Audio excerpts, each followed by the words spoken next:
요한계시록 14장 6절과 7절 우리 함께 봉독하겠습니다. 또 보니 다른 천사가 공중에 날아가는데 땅에 거주하는 자들 곧 모든 민족과 족속과 방언과 백성에게 전할 영원한 복음을 가졌더라. 그가 큰 음성으로 이르되 하나님을 두려워하며 그에게 영광을 돌리라. 이는 그의 심판의 시간이 이르렀음이니 하늘과 땅과 바다와 물들의 근원을 만드신 이를 경배하라 하더라. 아멘. 자, 오늘은 이기는 자가 되어야 한다. 28번째 시간입니다. 자, 이제 요한계시록을 통해서 계속 은혜를 나누고 있습니다. 요한계시록의 전체 주제는 무엇인가 하면 하나님이 우리에게 이기기를 원하는 아버지의 마음을 보여주는 것이 요한계시록이라고 하는 것입니다. 근데 이 땅 가운데는 두 종류의 사람이 살고 있어요. 땅에 거하는 자가 있고 땅에 거하는데 위의 것을 쫓는 자, 찾는 자가 있다는 것입니다. 어떤 사람은 땅의 것만 추구하고 쫓아가는 사람이 있어요. 근데 어떤 사람은 하늘의 것을 쫓아가고 하늘의 것을 추구하고 하늘의 것을 바라보는 사람들이 있습니다. 우리가 거듭남이라고 하는 것은 무엇일까? 거듭남은 내가 죽고 내 안에 예수님이 사는 것이지요. 우리가 세례란 무엇일까? 내가 죽고 내 안에 예수님을 임금과 구주로 모셔드리는 것이지요. 그래서 우리가 땅의 것을 추구하며 사는 사람들은 예수님 밖에 있는 사람이고, 하나님을 추구하며 예수님을 추구하며 성령님 은혜 안에 살아가는 사람들은 거듭난 사람, 즉 하나님을 위의 것을 추구하는 사람, 이렇게 분류할 수 있습니다. 제가 지난 시간에 땅에 사는 자의 두 가지 개념을 함께 다루었습니다. 땅에 거하는 자는 일단 요한계시록에서는 대부분 어떤 의미로 사용하고 있냐면 예수님 밖에 있는 사람들, 이런 개념으로 땅에 거주하다, 땅에 사는 자 두 가지 언어로 번역을 했어요. 그래서 땅에 거주한다, 땅에 사는 사람들은 예수님 밖에 있는 사람들을 말합니다. 그리고 특별히 예수님 안에 있는 사람들은 뭐 하늘을 추구한다 이런 용어는 쓰고 있지 않아요. 근데 이 사람들은 뭐라고 기록하고 있냐 하면 증인이다, 증언한 사람이다, 증거하는 사람이다. 즉 하나님의 계명과 예수에서의 증거를 가지고 살아내고 있는 사람들이다라고 요한계시록은 기록하고 있다라고 하는 것입니다. 그래서 오늘 다시 한번 이 부분을부터 시작을 하기를 원하는데, 14장 6절 7절은 이제 6절부터 세 번에 걸쳐서 세 천사가 소개가 되어지고 있습니다. 근데 그 천사가, 첫 번째 천사가 나와서 무엇을 얘기를 하고 있냐 하면 이렇게 말하고 있다는 거죠. 6절, 공중에 날아가는데 땅에 거주하는 자들, 이렇게 말합니다. 여기서 말하는 땅에 거주하는 자들이라고 할 때 우리가 두 가지 개념이 있다는 거죠. 하나는 예수 밖에 있는 사람들, 또 한 사람은 예수님 안에 있는 사람들, 증인된 사람들, 이렇게 표현할 수 있다는 거죠. 근데 요한계시록에 나오는 땅에 거주하는 자들은 어디에 가깝다? 예수님 밖에 있는 사람들을 주로 100%, 근데 하나만 딱 99%죠. 그러니까 하나만 딱 여기 이제 14장 6절에서만 땅에 거하는 자들 이렇게 표현하고 있어요. 나머지 땅에 거하는 자들, 땅에 사는 사람들은 다 어떤 사람들이냐 하면 생명책에 이름이 기록되지 않은 사람들, 하나님의 입맞지 않은 사람들, 그 다음에 복음을 소유하고 있지 않는 사람들. 그래서 세상을 섬기고 짐승에게 경배하고 나중에 적그리스도를 섬기고 찬양하고 경배하고 따라가며 짐승의 표를 받아서 저주와 재앙 가운데 놓이게 될 사람들, 이 사람들을 일컬을 때 땅에 사는 자, 땅에 거주하는 자, 이렇게 말씀을 하고 있다라고 하는 겁니다. 근데 14장 6절에 보니까 이제 천사가 오십니다. 그런 다음에 뭘 하고 있냐면 땅에 거주하는 자들, 곧 모든 민족과 족속과 방언과 백성에게 전할 영원한 복음을 가졌더라라고 말하고 있다는 거죠. 그럼 여러분, 이 말은 어떤 의미가 있을까요? 첫째, 증거하는 삶을 산다, 증인의 삶을 산다는 거죠. 증인의 삶을 산다는 거예요. 근데 우리가 보통 요한계시록에서 나오는 온 인류를 지칭하는 단어가 이 네 가지로 부르고 있죠. 모든 민족과 족속과 방언과 언어, 모든 민족, 족속, 방언, 백성 이 네 가지로 사용하고 있다는 겁니다. 이건 전 인류를 지칭하는 말이기도 합니다. 근데 첫 번째 천사가 와서 무엇하기를 원하냐 하면 세상에 사는 자들에게 전할 영원한 없어지지 않을 1.1핵도 없어지지 않을 영원한 뭘 가졌다? 유한겔리온, 복음을 가졌다는 거예요. 복음을 가졌다라고 하는 거예요. 근데 그 복음의 내용이 무엇인가 봤더니 7절 그가 큰 음성으로 이르되 하나님을 두려워하며 그에게 영광을 돌리라 이렇게 말하고 있다는 거예요. 하나님을 두려워하며 그에게 영광을 돌리라. 근데 왜 두려움이라는 단어를 사용할까요? 그는 심판주로 올 것이다 라고 하는 의미가 있습니다. 그러면 여기 땅에 사는 자들아라고 할 때 땅에 사는 자들은 어느 사람들에게 더 많은 비중이 갈까요? 예수님 밖에 있는 사람들, 이런 의미가 있다는 거예요. 그래서 그가 이제 올 것인데 하나님을 두려워하며 그에게 영광을 돌리라. 그래서 우리가 신부된 사람들은 하나님을 경외하며 하나님께 영광을 돌립니다. 근데 왜 하나님을 두려워할까라고 할 때 두려움은 심판할 것이다, 이것이 더 강한 어조가 있다라고 하는 겁니다. 그다음 그러면서 하는 말이 뭐냐면 이렇게 말합니다. 이는 그의 심판의 시간이 이르렀음이니라 이렇게 말합니다. 네, 하나님을 두려워하며 그에게 영광을 돌리라. 그 이유가 무엇이냐면 이는 그의 심판의 시간이 이르렀음이니 이렇게 말하고 있다는 거죠. 그러니까 세상에 사는 자들아라고 할 때 이 세상에 사는 자들을, 그다음에 그들에게 전할 영원한 복음이 있는데 어떻게 복음을 전하고 있죠? 하나님을 두려워하며 하나님께 영광을 돌리라 이렇게 말하고 있다는 거예요. 그다음에 심판의 시간이 이르렀으니 라고 말하고 있죠. 그럼 세상에 사는 자들은 이라고 할 때 이들은 어떤 사람들일까요? 예수님 밖에 있는 사람의 확률이 굉장히 높다라고 하는 거죠. 예수님 밖에 있는 사람들이라고 봐야 된다는 겁니다. 그래서 그의 심판의 시간이 이르렀으니 라고 말합니다. 그리고 이제 너희는 세상에 살아서 하나님을 경배하고 주인으로 삼지 않고 자기들 마음대로 살았지만 이제는 천사들이 전하여준, 즉 증인들이 전하여준 복음을, 영원한 복음을 듣고 뭘 하길 원하는 거예요? 주께로 돌아와 마지막 단어에 하나님을 경배하라 라고 말하고 있죠. 하늘과 땅과 바다와 물들의 근원을 만드신 이를 경배하라 하니라 라고 말하고 있다는 거예요. 그러면 첫 번째 천사, 두 번째 천사, 세 번째 천사가 나가서 이제 무엇인가 외치기 시작할 겁니다. 이거는 재앙하고는 상관이 없어요. 이렇게 말하는 거예요. 천사가 소식을 전하여 준다라고 하는 것처럼 굿 뉴스를 전하는 거예요. 뭔가 소식을 알리는데 첫 번째 천사가 하는 일이 뭐냐 하면 먼저는 세상에 있는 사람들을 향하여서 다시 영원한 복음을 그들에게 전하게 될 거라는 겁니다. 그 영원한 복음의 내용이 뭐냐 하면 하나님을 두려워하며 그에게 영광을 돌리라. 이는 그의 심판의 시간이 이르렀으니 하늘과 땅과 바다와 물의 근원을 만드신 이에게 경배하라 라고 외치게 될 거라고 하는 것이죠.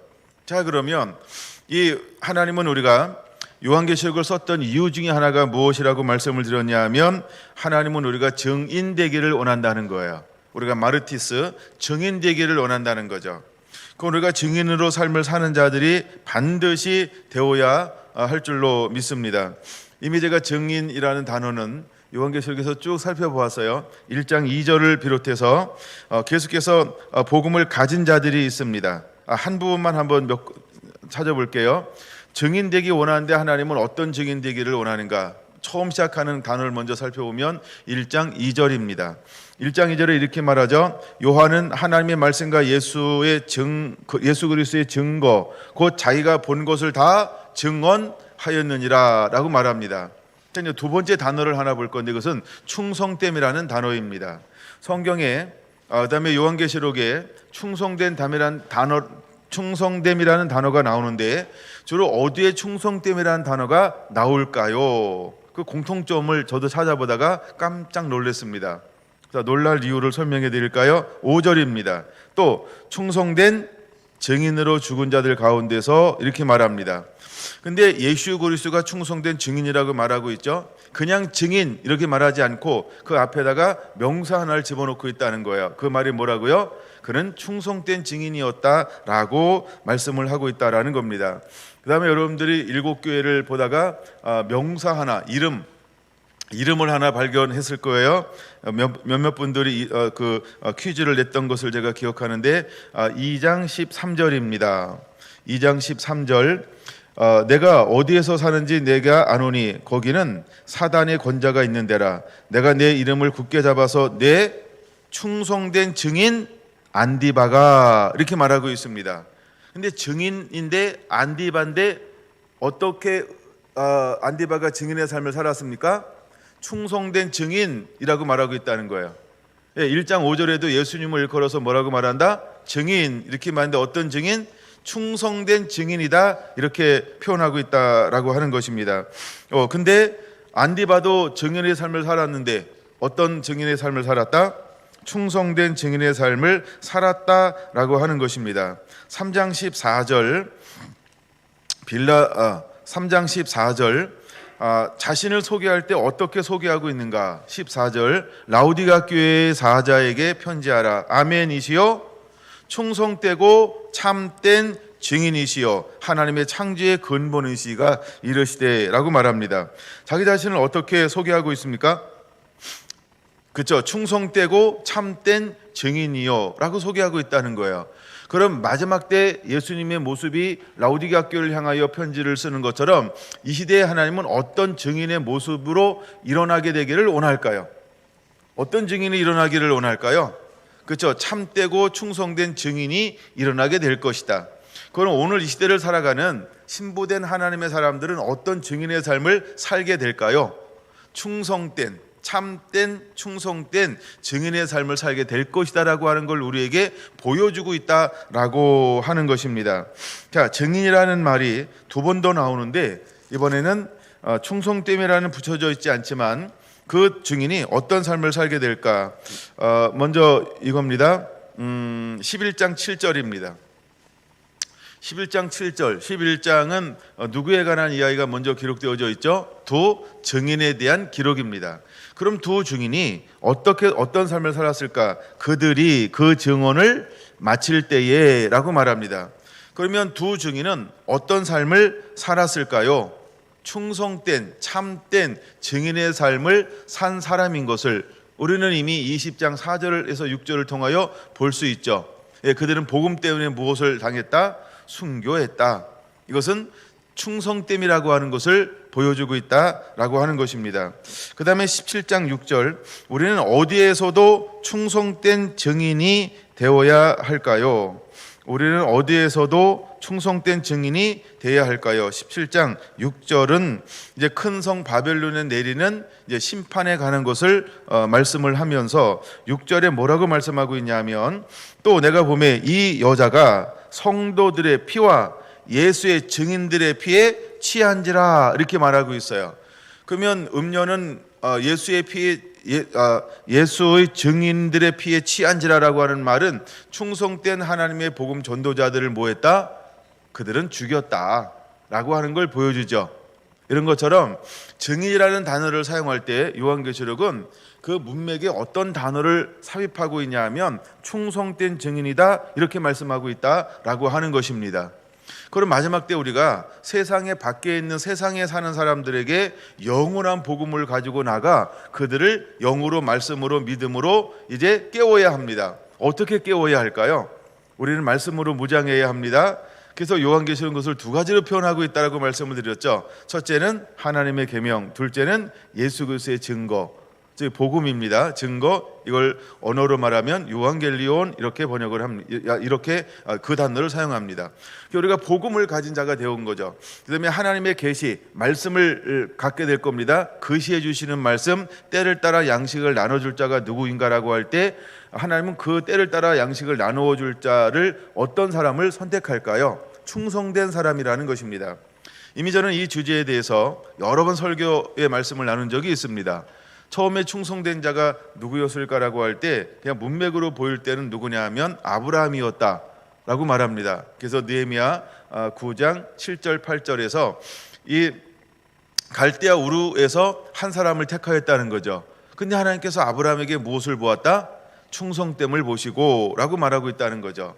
그래서 하나님은 누구를 통하여 일하시냐 하면 한결같이 마음에 충성됨을 가지고 있는 그 한결같은 마음을 가진 사람을 하나님은 쓰시고 사용한다라고 하는 것입니다. 그럼 여러분, 우리가 회심이 됐다, 물과 성령으로 거듭났다라고 할 때 거듭남은 무엇이 바뀌는 걸까요? 생각이 바뀌는 거죠. 그리고 우리는 때로는 마음이라는 단어를 사용하죠. 그래서 마음밭이 완전히 바뀌는 거예요. 그래서 그 마음속에 무엇만 가지고 있냐 하면 하나님을 향한, 예수님을 향한 온전 충성된 한 마음만 가지고 있다는 거죠. 그래서 고린도전서 1장에 말하는 것처럼 같은 마음, 같은 뜻, 같은 생각. 할렐루야. 그래서 우리가 예수님이 걸어갔던 그 길을 함께 걸어갈 수 있는 그 충성된 자가 되어야 한다는 겁니다. 그래서 이 신부의 특징이 뭐냐 하면, 신부는 무릇 지킬 만한 그 무엇보다도 무릇 내 마음과 생각을 지키라라고 하는 것처럼 그 충성됨을 하나님이 보신다라고 하는 거예요. 우리가 때로는 연약하고 부족한 것이 있을 수 있어요. 그러나 그 마음의 중심은 뭐하다? 흔들리지 않고 변함이 없다라고 하는 것을 우리에게 보여주는 것입니다. 그럼 우리가 하나님을 섬길 때 어떤 자가 되어야 할까? 이제 우리가 동일하게 충성된 한 마음을 가진 자가 되어야 한다라고 하는 거예요. 그럼 충성됨에 반대되는 거, 하나님이 가장 싫어하는 것이 무엇이라고 말씀드렸냐면, 하나님 우리에게 계명을 줄 때에 두 번째 계명이 뭐죠? 나 외에 다른 신을 섬기지 말라. 나 여호와는 뭐하는 하나님인즉 질투하는 하나님인즉 이렇게 말했어요. 그러니까 나 외에 다른 것을 섬기지 말라는 거예요. 그러니까 하나님이 싫어하는 것 중에 하나가 뭐냐 하면 마음이 몇 개? 두 가지라는 거예요. 마음이 하나님도 담기 원하고 또 마음이 뭘도 담기를 원해요? 세상도 담기를 원해요. 그래서 세상은 마귀를 말합니다. 마음이 하나님도 섬기기 원하고 세상도 섬기기 원하고 하나님께도 은혜 받기 원하고 세상의 모든 것도 내가 누리기를 원하고, 우리 마음이 두 가지로 나눠질 수 있다는 거죠. 근데 하나님이 가장 싫어하는 것 중에 하나가 무엇이냐 하면 바로 이 두 마음을 품는 것을 하나님은 뭐한다? 가장 싫어한다라고 하는 것입니다. 근데 사람들은 끊임없이 예수님 안에 있으면서 뭘 추구할까요? 마귀가 가지고 있는 결정적인 마귀의 성품이 뭔지 아십니까? 마귀의 성품, 대표적인 성품이 뭐냐 하면 욕심이라는 거예요. 욕심은 마귀의 성품이라는 거예요. 하나님의 성품은 사랑이라고 하는 거예요. 사랑이라고 하는 거예요. 제가 최근에 어머니 책을 읽는 걸 통해서 제목을 하나 봤는데 그 읽을수록 감동이 되는 것 같아요. 뭐냐 하면 조건 없는 압도적인 사랑, 압도적인 조건 없는 사랑. 하나님은 우리에게 그 마음을 준단 말이에요. 근데 사단은 우리에게 뭘 가지고 올까요? 유혹이 뭘까요? 미혹이 뭘까요? 결국은 욕심이라는 거예요. 그래서 욕심이 잉태한즉 죄를 낳고 죄가 장성한즉 사망을 낳느니라. 먼저 죄가 오지 않아요. 죄는 어디로부터 오는 것이다? 욕심으로부터 오는 것이다. 바로 욕심은 누구의 성품이다? 마귀의 성품이다 라는 거예요. 이기적인 거, 이거는 마귀의 성품이라는 거죠. 마귀의 성품을, 마귀는 우리가 마귀를 닮아가는 거예요. 그래서 이기적인 거고, 그래서 욕심을 부리는 거예요. 우리가 끊임없이 자기 고집, 자기의 방법, 자기 주변, 그냥 내 마음에 안 맞으면 막 다 싫어하고 짜증내고 승질내고 비슷한 말이죠. 근데 이건 누구를 닮아가고 있다는 거예요? 아직도 내 안에 뭐가 남아 있다는 거예요? 그렇죠? 하나님의 성품으로 온전히 나를 채우는 것이 아니고 여전히 누구께 남아 있다? 옛 성향, 육의 성향이 내게 남아 있다는 거예요. 근데 자기는 그걸 마귀라고 생각해요? 아니라고 생각해요? 그냥 짜증나는 거라고 생각해요? 아니라고 마귀라고 생각해요? 마귀라고 생각하진 안 하죠? 몰라요. 말로는 마귀요 그러면서 여전히 자기는 마귀 할 수 있어요. 마귀지죠. 하나님이 원하는 거 안 하면서도 그렇게 할 수 있어요. 마음에 화인 맞은 게 멀리 있는 게 아닙니다. 마음에 화인 맞은 것은 멀리 있지 않습니다. 실제로 내 삶 가운데 몇 번이나 그것을 드러낼 수 있다는 걸 내가 알아야 합니다. 하여간 마귀의 성품 중에 하나가 뭐냐 하면 욕심이라는 거예요. 근데 로마서 7장으로 한번 보겠습니다. 로마서 7장에 보니까 사도 바울도 늘 이 가운데서 씨름하고 있는 것을 볼 수 있어요. 14절로부터 제가 많이 보는데, 우리가 율법은 신령한 줄 알거니와 나는 육신에 속하여 죄 아래 팔렸도다. 내가 행하는 것을 내가 알지 못하노니 곧 내가 원하는 것을 행하지 아니하고 도리어 미워하는 것을 행함이라. 만일 내가 원하지 아니하는 그것을 행하면 내가 이로써 율법이 선한 것을 시인하노니 이제는 그것을 행하는 자가 내가 아니요 내 속에 거하는 죄니라. 내 속 곧 내 육신에 선한 것이 거하지 아니하는 줄을 아노니 원함은 내게 있으나 선을 행하는 것은 없노라. 내가 원하는 바 선을 행하지 아니하고 도리어 원하지 아니하는 바 악을 행하는도다. 만일 내가 원하지 아니하는 그것을 하면 이를 행하는 자는 내가 아니요 내 속에 거하는 죄니라. 그러므로 내가 한 법을 깨달았노니 그 선을 행하기 원하는 나에게 악이 함께 있는 것이로다. 내 속으로는 하나님의 법을 즐거워하되 내 지체 속에서 또 다른 한 법이 내 마음의 법과 싸워 내 지체 속에 있는 죄의 율법으로 나를 사로잡는 것을 보는도다. 오호라, 나는 곤고한 사람이로다. 이 사망의 몸에서 누가 나를 건져내랴. 우리 주 예수 그리스도로 말미암아 하나님께 감사하리로다. 그런즉 내 자신이 마음으로는 하나님의 법을, 육신으로는 죄의 법을 섬기노라. 그러므로 이제 그리스도 예수 안에 있는 자에게는 결코 정죄함이 없나니 이는 그리스도 예수 안에 있는 생명의 성령의 법이 죄와 사망의 법에서 너를 해방하였음이라. 할렐루야. 먼저 거기까지요. 이처럼 우리는 끊임없이 거듭났고 새로워졌을 때에도 육을 가지고 있을 때 사단은 무엇을 가지고 우리를 흔들 수 있고 미혹할 수 있다? 육이라고 하는 욕심을 가지고 우리를 흔들고 유혹할 수 있다라고 하는 것입니다. 근데 누구도 끊임없이 욕심과 싸움을 해야 했습니까? 사도 바울도 그렇게 하나님의 은혜 가운데 있으면서도 그렇게 친밀한 하나님과의 관계를 누리면서도 그는 끊임없이 무엇을 해야만 했다? 육신과 내 안에 있는 욕심과 끊임없는 씨름을 해야 했다는 겁니다. 그래서 그는 그렇게 고백하는 것입니다. 이 육신을 이기는 것, 즉 욕심을 이기는 것은 무엇으로만 가능하다? 성령의 법으로만 가능하다는 겁니다. 즉 내가 온전히 성령님을 의지하고 성령님이 내 안에 함께 머물고 그분과 동행하는 것 외에는 이 육신의 법을 이길 방법이 없다라고 그는 고백하고 있는 것입니다. 여러분, 마지막 때 주님이 가까이 오실 때 우리는 무엇에 인도함 받는 자가 되어야 한다? 성령 안에서, 즉 성령으로 인도함 받는 자가 되어야 하는 것입니다. 그래서 하나님은 사도 요한을 무엇으로 그를 감동 주고 무엇으로 인도하고 있나요? 그렇죠? 성령으로 감동 주고 성령으로 인도하시는 것을 볼 수 있는 것입니다. 7교회를 향하여 동일하게 말합니다. 이기는 자는 무엇으로 이기는 자가 될 수 있을까요? 성령이 교회에게 하신 말씀을 들을지어다 라고 말하고 있는 것입니다. 교회에게 말씀하시는 분이 누구라고요? 성령님이요. 왜 성령님이 말씀하실까요? 이기는 자가 되라고요. 즉 육신의 법으로는 섞인 것 가지고는 힘이 없다는 것입니다. 그래서 온전히 하나님으로부터 오는 섞이지 않은 그 복음으로만 우리가 회개하고 이기는 자가 될 수 있다라고 하는 것입니다. 할렐루야. 그래서 성령의 법으로 씨름하고 있어요. 로마서 8장을 좀 더 읽을 겁니다. 3절.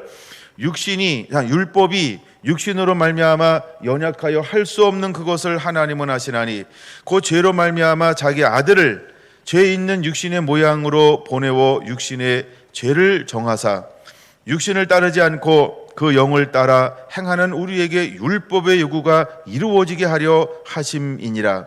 육신을 따르는 자는 육신의 일을, 영을 따르는 자는 영의 일을 생각하나니 육신의 생각은 사망이요 영의 생각은 생명과 평안이니라. 육신의 생각은 하나님과 원수가 되나니 이는 하나님의 법에 굴복하지 아니할 뿐 아니라 할 수도 없음이라. 육신에 있는 자들은 하나님을 기쁘시게 할 수 없느니라.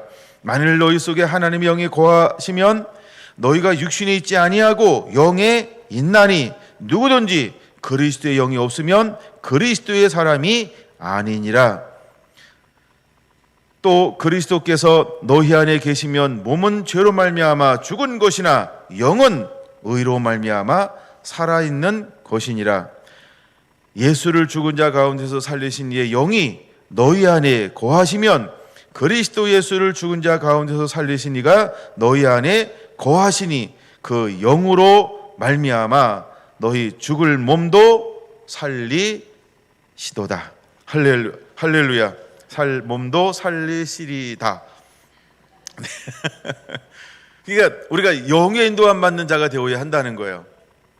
그래서 우리가 두 가지가 있다는 겁니다. 이제 우리가 땅에 거하는 자가 있고 하늘의 것을 쫓는 자가 있습니다.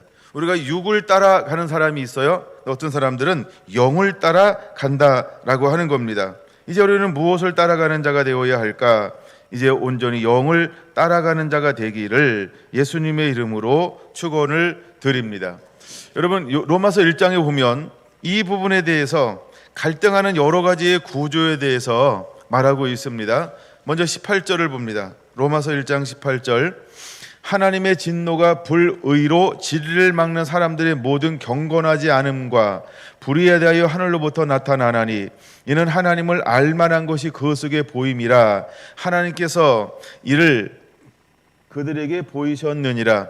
창세로부터 그의 보이지 아니하는 것들 곧 그의 영원하신 능력과 신성이 그가 만드신 만물에 분명히 보여 알리셨나니 그러므로 그들이 핑계하지 못할지니라. 하나님을 알되 하나님을 영화롭게도 아니하며 감사하지도 아니하고 오히려 그 생각에 허망하여지며 미련한 마음이 어두워졌나니 스스로 지혜 있다 하나 어리석게 되어 썩어지지 아니하는 하나님의 영광을 썩어질 사람과 새와 짐승과 기어다니는 동물의 모양의 우상으로 바꾸었느니라. 그러므로 이렇게 말합니다. 그러니까 그 안에 진리가 없어요. 진리를 들을 만한 이런 것이 없어요. 그래서 그들이 오히려 미련하고 허망한 데로 갔어요. 그래서 하나님을 두기를 싫어하니까 하나님이 24절 이제 어떻게 하시나요? 그러므로라는 것은 이런 거죠. 하나님을 마음에 두기를 싫어할 때 하나님은 어떻게 하시는가? 첫째는 이거죠. 그들의 마음의 정욕대로 더러움에 내버려 두사. 이게 마지막 때 일어나는 일들인 것입니다. 이걸 마치고 시간 되면 그 부분을 나눌 건데 이미 여러분들은 그 말이 어떤 말인지 이해는 되시죠? 그냥 한번 제가 찾아서 읽어드릴 테니까 잘 들어보시기를 바랍니다. 요한계시록 22장 12절 11절입니다. 불의를 행하는 자는 그대로 불의를 행하고 더러운 자는 그대로 더럽고 의로운 자는 그대로 의를 행하고 거룩한 자는 그대로 거룩하게 하라. 이게 언제 일어나는 일일까요? 마지막 때 두 증인이 나가서 복음을 증거할 때, 그 다음에 영원한 복음이 이제 천사위에서 선포가 되어지면서 내가 하나님을 두려워하라. 그 다음에 그 하나님을 영광을 우리가 찬양하라라고 할 때 많은 사람들에게 하나님 두기를 싫어하고 진리의 말씀을 듣기 싫어할 때 하나님은 더 이상 어떻게 한다? 불의한 자는 불의하고 더러운 자는 그대로 더럽고 의로운 자는 그대로 의를 행하고 거룩한 자는 그대로 거룩하게 하라가 실제로 그대로 진행되어지게 될 거라는 겁니다. 그러면 우리가 이것이 진행되기 전에 하나님은 왜 또다시 먼저 증인들을 일으킬까요? 왜 천사를 통하여서 복음을 증거하는 영원한 복음을 풀어놓게 할까요? 그래서 하나님 왜 증인들을 세워서 다시 한번 그들에게 복음을 증거하게 할까요? 그들이 하는 일이 무엇이냐 하면 그들이 하는 일이 뭐냐 하면 이제 두 증인이 어떤 옷을 입고 있나요? 굵은 베옷을 입고 있어요. 이것은 무엇을 상징하는 걸까요? 회개를 상징하게 되어지는 것입니다. 그래서 결국은 무엇을 위치게 할 것이냐 하면 로마서는 여러분들이 26절 아직 로마서 피고 있나요? 폈으면 두 개 더 보고 넘어갈게요. 두 번째 26절입니다. 이 때문에 하나님께서 그들의 부끄러운 욕심에 내버려 두셨으니, 그래서 실제로 그런 삶을 그냥 살게 합니다. 그 다음에 28절 또한 그들이 마음에 하나님 두기를 싫어하며 하나님께서 그들을 그 상실한 마음대로 내버려 두사 합당하지 못한 일을 하게 하셨으니, 그러니까 진리의 말씀을 듣기 싫어하고 하나님 두기를 싫어하니까 하나님께서 그냥 내버려 두시는 거예요. 그냥 내버려 두시는 거예요. 근데 하나님의 마음은 그들을 향한 긍휼과 사랑과 자비에서 돌아오기를 원하는 것입니다. 그러면 마지막 때 되어지는 일들을 보면서 뭘 하라고 하는 거예요? 회개하고 주께로 돌아오라. 그래서 회개할 기회를 주는 것이 전 3년 반이라는 거예요. 저는 그렇게 보는데, 그래서 전 3년 반 동안 하나님은 수많은 변화를 통해서 주께로 돌아오라고 하는 회개의 기회를 주게 될 거라고 하는 겁니다. 여러분들은 나머지는 로마서 1장을 다시 한번 여러분들이 충분히 읽어봐야 될 이유가 그런 부분에서 있습니다. 초점은 왜 회개해야 하는가, 그 다음에 두 번째 아버지의 마음, 요 각도를 한번 읽어보시기 바랍니다. 자, 이제 다시 요한계시록에서 들어와서 이제 한 파트를 더 말씀을 나누고 오늘 오전에 말씀을 마치려고 하는데, 그러면 하나님께서 이 14장 6절에서 7절에 이 복음을 전하는, 영원한 복음을 전하는 이유가 무엇일까? 세상에 사는 자들로 무엇하기를 원하시는 아버지의 마음을 우리가 알아야 될까요? 회개하고 돌아오라. 회개하고 돌아오라는 것입니다. 예수님께서도 이 땅에 오셔서 처음으로 하는 것이 뭐라고요? 회개의 복음을 전하는 거죠. 회개를 외치는 거예요. 마지막 때 두 증인도 무엇을 외치게 될까요? 회개하라, 회개를 외치게 될 거라고 하는 것입니다. 자, 이제 7교회의 특징이 있어요. 7교회의 특징이 있는데 이기는 자의 특징이 무엇일까? 근데 이기는 자가 있습니다. 근데 그 안에는 어떤 자도 있다? 이기지 못하는 자가 있다는 거죠. 그래서 하나님께서 사자들을 보내서 거기에 편지를 쓰면서 권면하고 위로하죠. 근데 이제 권면을 할 때 뭘 하라고 말하고 있는 겁니까? 예를 들어 에베소 교회를 향하여서는 야, 내가 첫사랑을 잃어버렸다 라고 말하면서 5절 무엇을 외칠까요? 회개하고 라고 말합니다. 회개하여 처음 사랑을 행위를 가지라 라고 말하면서 무엇을 외치고 있나요? 회개할 것을 외치고 있는 것을 볼 수 있어요. 그러니까 우리가 두 증인이 되어서 마지막 추수꾼이 되어서 마지막 아버지의 사랑과 마음을 가지고 나가서 전하는 복음은 무엇을 외치게 될 것이냐는 거죠. 우리는 회개를 외치게 될 거라고 하는 것입니다. 할렐루야. 그러면 여기에서 우리가 무엇을 볼 수 있어야 될까요? 아버지의 마음이요. 하나님이 우리를 얼마나 사랑하고 귀중하게 여기는지에 대한 날 향한 아버지의 마음을 깨닫고 느낄 수 있어야 돼요. 내가 무엇하길 원하는가? 모든 사람들이 무엇하길 원하는가? 여러분, 에베소 교회가 나쁜 교회가 아니에요. 어마어마하게 좋은 교회입니다. 근데 하나님이 보실 때는 그 교회 가운데 어떤 사람도 여전히 있다라고 하는 거예요. 첫사랑을 잃어버린 사람이 섞여 있다라고 하는 거예요. 그래서 하나님은 에베소 교회를 사랑하시기에 하나님의 사자에게 편지를 보내어서 외치고 또 외치는 것입니다. 내가 7표를 잡고 있다. 내가 7 촛대 사이를 거느시는 분이다. 내가 내 행위도 안다. 수고도 안다. 내 인내도 안다. 악한 자들을 용납하지 아니한 것도 안다. 자칭 사도라 하되 아닌 자들을 시험하여 그 거짓된 것을 드러낸 것도 내가 알고 있다. 내가 참는 것도 알고 있고 내 이름을 위하여 견디고 게으르지 아니한 것도 내가 다 안다. 다 안다는 거예요. 근데 그분은 또다시 그 안에 어떤 사람을 향하여 회개를 외치고 있을까요? 세상에 속한 사람이요. 교회 안에 있는데 회개가 필요한 사람, 난 너도 회개하여 구원받기 원한다는 거예요. 회개하여 구원받을 만한 사람이 되기를 원한다라고 하는 거예요. 내가 인치일 수 있는 사람이 되기를 원한다라고 하는 거예요. 그래서 하나님은 그에게 뭘 요구할까요? 회개할 것을 요구하는 거죠. 그래서 5절에 그렇게 말하는 거예요. 내가 책망할 것이 있나니 처음 사랑을 잃어버렸다. 그러므로 어디서 떨어진지 생각하고 회개하여 처음 행위를 가지라 라고 말하고 있는 것입니다. 여러분, 이것은 아버지의 어떤 마음일까요? 너무너무나 압도적인 사랑이라고 하는 거예요. 압도적인 하나님의 사랑이라고 하는 거예요. 우리가 요한계시록을 통해서 무엇을 또 하나 봐야 될까? 아버지의 마음인데 끝없는 사랑, 한없는 사랑, 한결같은 사랑, 이것이 우리를 향한 아버지의 마음이라는 거예요. 그래서 어떤 기회를 주는 거예요? 돌이켜 회개할 수 있는 기회예요. 다 한다는 거예요. 여러분, 너무너무나 잘하는 게 너무나 많은 교회예요. 근데 그 교회에 어떤 사람들이 있다는 거예요? 다 잘하는 게 아니고 그 중에 어떤 사람은 처음 사랑을 버렸다는 거예요. 그 여러분이 기억해야 합니다. 고린도전서 13장 1절에서 3절 우리가 능력이 있어요, 은사가 있어요. 그래가지고 근데 무엇이 없으면 아무것도 아니요. 무엇이 없으면 아무것도 아니요. 사랑으로 행하자면 아무것도 아니라는 거예요.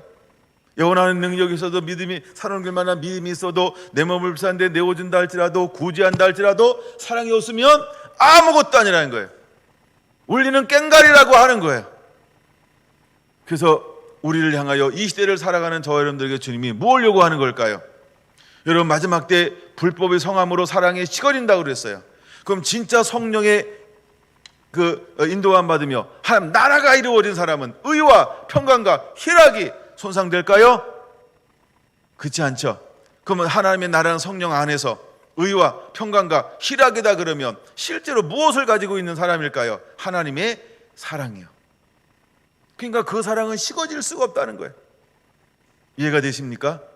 근데 어떤 사람들은 그 에베소라고 하는 그 환경이 얼마나 문화와 문명이 발달되고 우상숭배가 관영했는지 몰라요. 여러분 경주는 게임도 안 됩니다. 근데 에베소는 어마어마한 우상의 문화가 판을 치는 그 한가운데 있는 거예요. 근데 그 속에서 많은 사람들이 열심도 있어요. 수고도 있어요. 다 안 돼요. 근데 결정적인 걸 잃어버렸어요. 뭘 잃어버렸어요? 사랑이요. 여러분 알아야 됩니다. 사랑을 잃어버리면 몽땅 잃어버린 것이다. 그렇죠? 사랑으로 행하지 않는 것은 아무것도 아니다라고 말하고 있어요. 근데 에베소 교회가 뭘 잃어버렸다? 사랑을 잃어버렸다. 그러니까 나는 너가 첫사랑을 회복하기 원한다는 거예요. 귀에 있는 자는 성령이 교회에게 하신 말씀을 들을지어다. 그럼 여러분 우리는 뭐의 인도함 받아야 돼? 회개를 전하는데 성령의 인도요. 자기 생각이 아니고 감정의 느낌이 아니고 내가 생각하는 내가 판단할 때는 경험상 그런 게 아니고요. 성령이 교회에게 하신 말씀을 듣고 그 교회를 향하여서 외칠 수 있는 전도자들이 되어야 한다는 거죠. 그래서 우리는 반드시 성령 안에 머무르는 자가 돼야 돼요. 그래서 그렇게 강하고 담대하게 외치기 시작을 했습니다. 여러분 2장 16절입니다. 이제 버가모 교회가 얼마나 좋은 교회인지 몰라요. 버가모 교회가.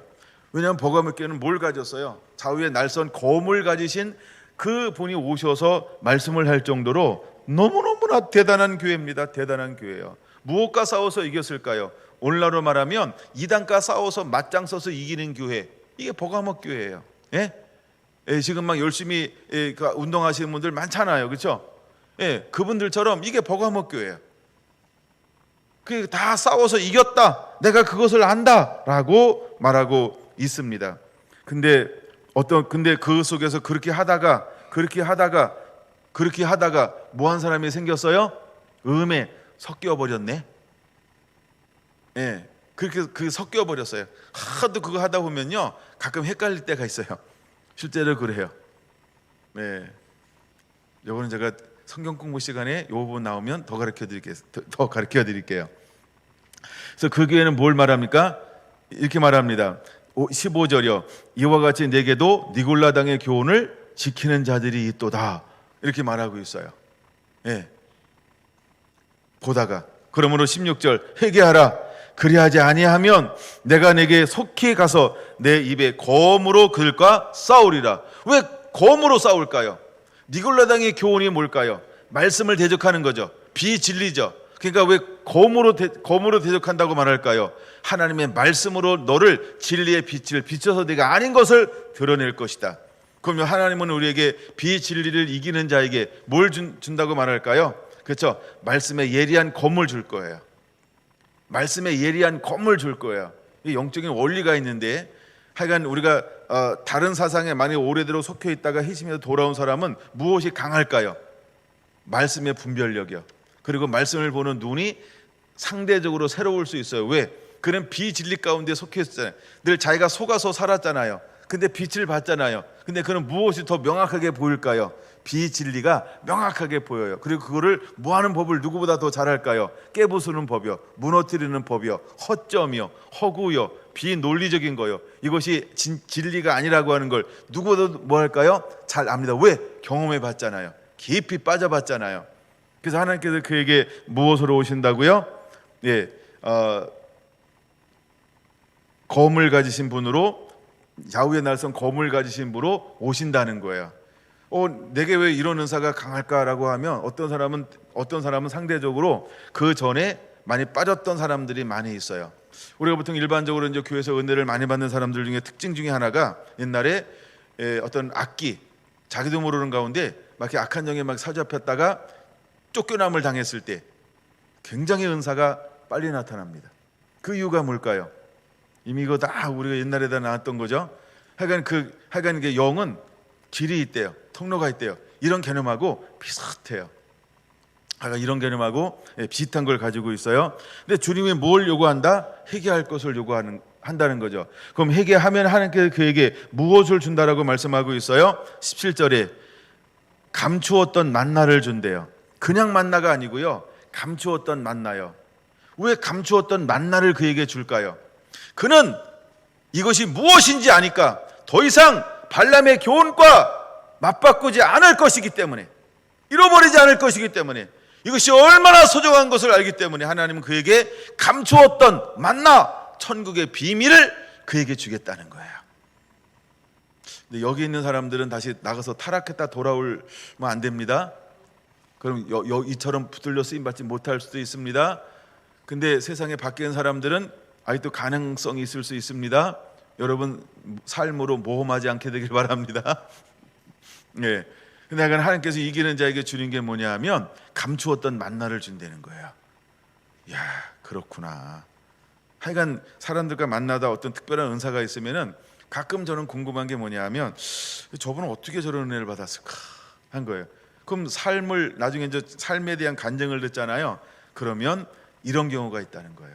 많은 철학에 빠지고 사상에 빠지고 뭘 추구하다가 빛 가운데 하나님께 만났어요. 그걸 안 다음에 진리를 열어주니까 우와, 그러니까 이것과 뭐 할 수 있어요? 맞짱 뜰 수 있고 대적할 수 있고 이길 수 있어요. 왜?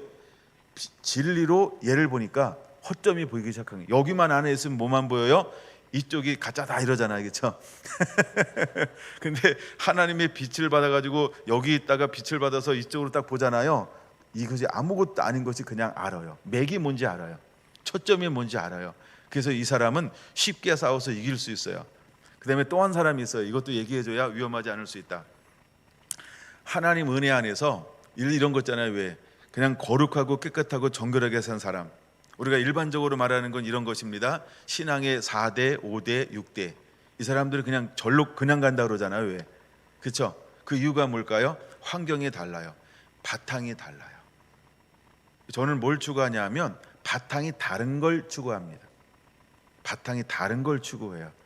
이건 뭐냐 하면 하나님이 우리 뭘 본다 그랬어요? 첫 번째 단어가 충성됨이요. 그러니까 그 사람이 마음이 어떤 걸 가지고 있냐에 따라서 담아내는 게 달라요. 왜 제가 이 얘기하냐 하면 저를 한번 뒤돌아봤어요. 내가 이만한 은혜를 받을 만한 자격이 있나? 환경이 있나? 내가 그런 가정인가? 난 아니라고 봤어요.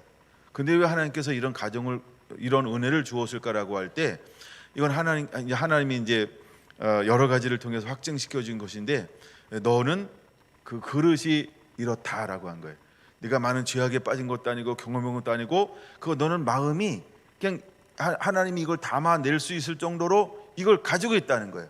그래서 하나님께서 감추었던 만나와 비밀들을 담아줄 수 있었다는 거예요. 이해가 되시나요? 네. 그래서 이런 거는 방송으로 나가는 것보다 그냥 사석에서만 하는 게 굉장히 좋습니다. 그래서 제가 지금 아끼고 있는 거예요. 근데 저는 이 경우를 더 좋아합니다. 사실은. 예, 이 경우를 좋아해요. 근데 하나님은 이 경우도 무지 많이 쓰신다는 거예요. 그러니까 주님이 쓰신데도 내가 딴지 걸을 수는 없잖아요. 그러니까 주님은 이런 경우도 써요. 근데 정말 주님은 또 어떤 사람을 쓰냐면 이 사람들이요. 예, 거룩함을 추구하고 성결하게 살고 양심적 복음을 만나기 전에는요 그냥 선한 삶을 살아요. 법이 없는 삶을 살아요. 착한 삶을 살아요. 사후정으로 살아요. 이렇게 손해보고 아무것도 아닌 거 자기 주장도 없고 막 이렇게 이 삶을 살아요. 근데 하나님을 만나잖아요. 그럼 그 중심을 알아요. 중심을 봐요. 정말 그 중심이 선한 거예요. 중심이 아름다운 거예요. 여러분 중심이 안 좋은 사람은요 은혜 받아도 안 좋아요. 이걸 이용하고 이거를 사용합니다. 예, 그러니까 중심이 안 좋은 건 이건 어떻게 할 수가 없어요. 아무리 좋은 걸 담아줘도 중심이 변화되지 않으면 좋은 거 나오는데 섞여서 나와요. 이런 걸 많이 봅니다. 예, 그래서 우리가 중심을 다루는 것은 굉장히 중요하다. 회개를 좀 더 나눠야 되는데, 왜냐하면 크게 회개가 요한계시록에는 두 가지 파트예요. 요거 나눠서 나눌 수 없으니까 그냥 마저 나누고 끝나고 오후에 다른 거 해드릴게요. 그건 빠른 속도로 한번 나눠볼게요. 일단은 16절 봤죠? 21절 똑같습니다. 이제 두아디라 교회에는 음행의 문제와 우상 제물의 문제가 있습니다. 그래서 하나님께서 어떤 기회를 주는 거예요? 21절 또 내가 그에게 회개할 기회를 주었으되 자기의 음행을 회개하고자 아니하는도다, 이렇게 말하고 있어요. 회개 기회를 줬는데 그러니까 회개 기회를 줬는데 두 가지가 있다는 거예요. 하나는 회개한 사람이 있고 하나는 회개하지 않는 사람이 있습니다. 그럼 여러분은 뭘 택하시겠습니까? 마음대로 안 되죠? 나 회개할 거야. 근데 회개 됩니까? 그러면 기적입니다. 그렇죠? 근데 하여간 우리의 마음은 회개하는 자가 되어야 합니다. 여러분에는 기적이 일어나게 되기를 원합니다. 근데 두아디라 교회는 뭘 택했냐 하면 회개하고자 아니하더라는 거예요. 회개하고 싶지 않다는 거예요.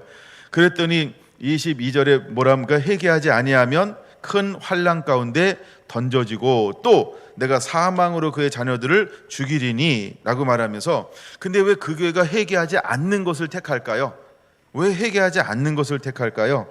24절에 보면 사탄의 깊은 것을 알지 못하느냐라고 말하면서 사람들의 뭐에 근간하고 있는지, 왜 회개할 수 없는지를 보여주고 있어요. 그렇죠? 교회인데 그 근간이 뭐예요? 사단이요.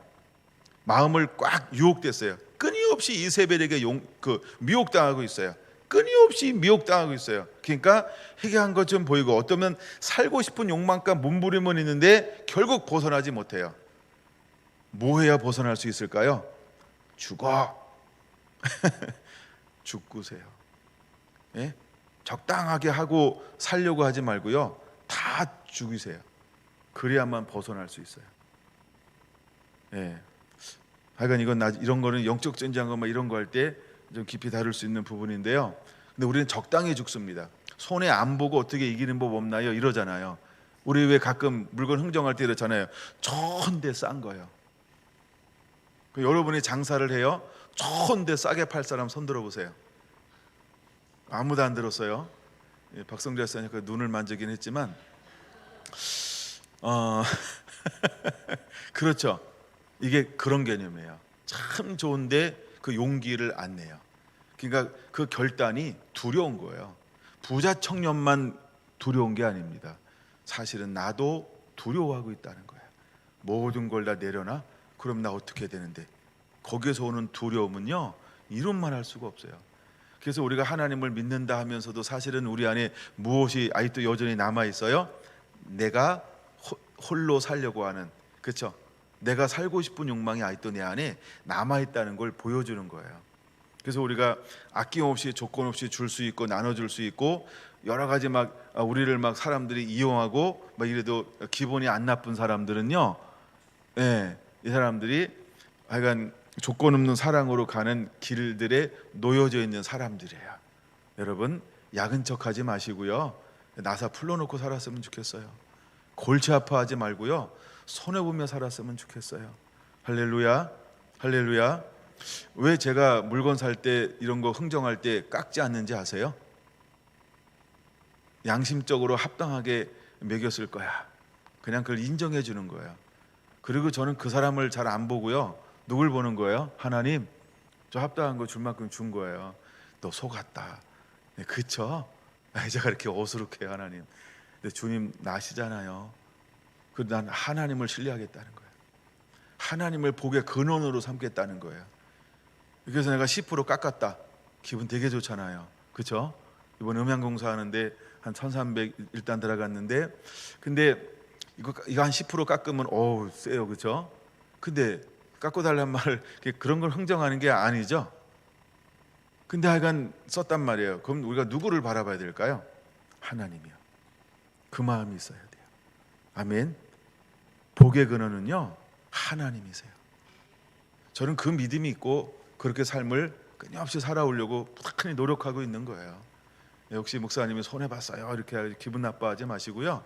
그 대신 하나님의 교회에 복 주고 있잖아요. 그 복이 여러분을 통해서 나오는 거 다 아시죠? 뭐 딴 사람이 와서 막 몇 억씩 해주고 가나요? 아니잖아요, 그렇죠? 그런 것처럼 여러분이 하나님의 복을 주는 거예요. 여러분에게 우리가 그런 믿음을 갖고 사랑으로 섬기면 충분히 가능한 걸 믿으시기 바랍니다. 이제 쭉 넘어가서 이 부분은 그냥 오후에 하겠습니다. 회개 이 부분 좀 더 남는 것은 오후에 합니다. 하나님이 우리에게 오셔서 마지막에 하기를 원하는 것들이 있습니다. 그건 무엇이냐 하면 이제 영원한 복음을 전하게 할 것입니다.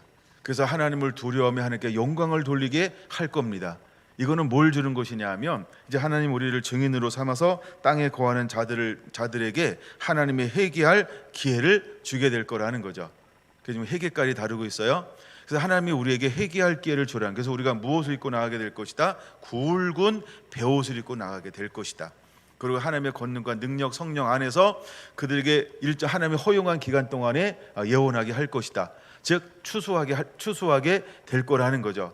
근데 추수하게 되는데 그 중에 두 종류의 사람이 있다. 듣고 들어온 사람이 있고 들어도 쌩까는 사람이 있다.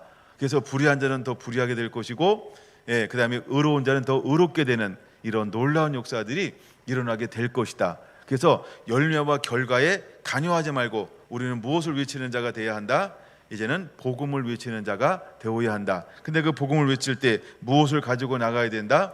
성령 안에서 압도적인 조건 없는 하나님의 사랑을 가지고 나가는 자. 할렐루야. 그런 하나님의 사람들이 되기를 예수님의 이름으로 축원합니다. 아멘.